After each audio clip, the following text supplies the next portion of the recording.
bundle cost. Okay.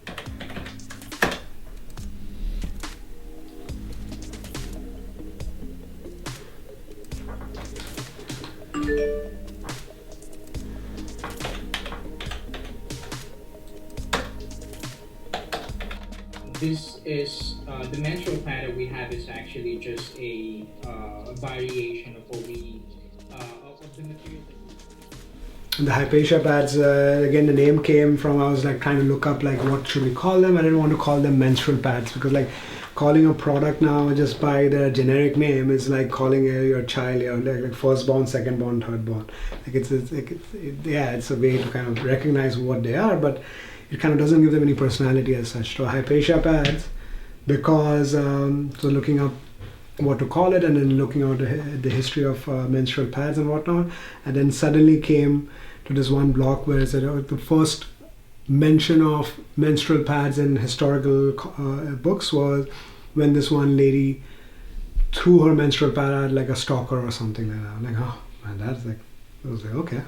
And then we were just reading on the blog down, and then somebody mentioned it was not some lady, random person who threw the thing. It was actually this woman, this philosopher called Hypatia, who was an Egyptian philosopher, lived in whatever 200 years before Christ, and she was like was very famous for her time, astronomer, not astrologist, obviously, astronomer, philosopher, mathematician, and like she had like a sassy personality as well. So where this one guy would not leave her alone and basically kind of threw her menstrual pad at her and saying, is this what you want?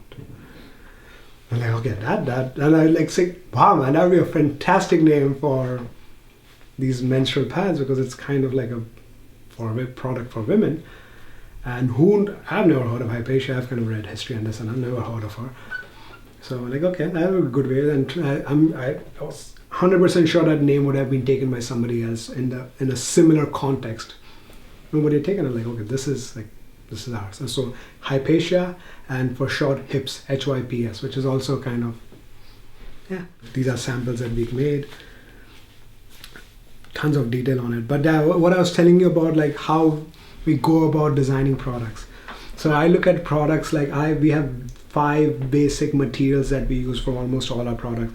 One is a PUL, one is a bamboo terry, one is a charcoal material, microfiber material, and then the bamboo stay dried liner material. So 5 basic materials. And I look at these materials as like a sugar cane. In India, when you go to a sugarcane vendor, he has this sugarcane that he puts us through this kind of a cold presser, where these 2 gears are kind of turning, and then the sugarcane goes through it. And this guy takes a sugarcane from one end and puts it again at the back, and takes it again and puts it again. And it's basically till the sugarcane, you cannot recognize that this was ever this sugarcane. All the juice is extracted out of it. So I look at my 5 core materials as this sugarcane. I want to extract as much juice out of it. And again, my juice is basically products, creating products for my customers that might actually help them in their daily lives. Also, something like the menstrual pad has been like a natural progression of what Lil Helper started, all the cloth diapers and other baby related products. We went into women products. So this is kind of that progression to it. So this is the amount of time that we spend on designing just a logo for this product. I draw it up, send it out to them, and then I wanted the logo itself to have like a quote on the back, because it's kind of the value. So it's like a longer logo. So the logo would have the logo on the front and a quote on the back. So maybe again, this is again whenever somebody pick it up every day. I know the women that I know, they don't have the best time during the period. So you go from Kendrick Lamar to Rumi to Buddha to Oprah, and there's a Johnny Depp quote as well, which is so random, but this is again things that it kind of inspired me. Like that, our smallest will be like a panty liner cross small. That is kind of, it does double duty, sorry. Yeah, see, we'll probably be around this much. Anything else, Josh, that you need done for today? I'll message you for anything that would need reminded. Okay. Okay, Josh. Yeah, Thank you very much for this. So now we had a whole discussion on the washing instructions, what we should put. Oh my God. Grab yourself a tub of Haagen-Dazs and eat it without any guilt. If a significant other is in the house, let them know that they owe you a back rub and or a fleeting pedicure for literally saving the planet. I hope somebody enjoys this because we took a lot of time to come up with these two puns. And these things we put in the packaging, all of this small details kind of gave me a kind of a little bit of perspective when I was listening to Naval Ravikant, this one guy that I've kind of been semi-obsessed with him for the last few weeks. That when people who have a long-term vision, which I still don't have that much, but anyways, when you're creating things, we are creating it not as a hut. I'm mangling up the quote, what it is, but the essence is still the same.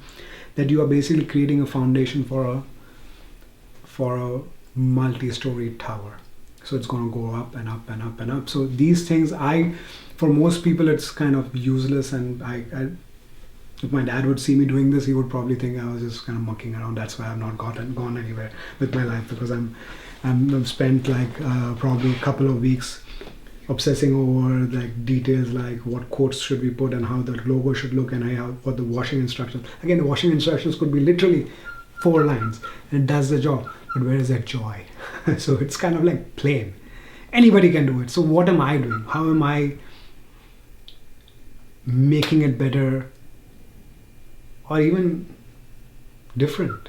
So this is I don't know. I don't know if anybody would even read it, but again, I try and do things in the company that at least gives me joy, so at least I am enjoying part of it. Hopefully somebody else likes it as well, but otherwise everything is pointless. But yeah, mostly I do it for my entertainment because I like doing it. And I think it kind of makes it product better overall, makes the experience better overall. I don't know. I think people like it as well. That's why we're still in business, but I don't think they enjoy it as much as I enjoy making. This is a kind of a narwhal's print, like a marine creature. How do we give it more character? How do we make it a little bit more Lil Helperish? Are we delighting that customer just a little bit? Are we making the day a little bit better?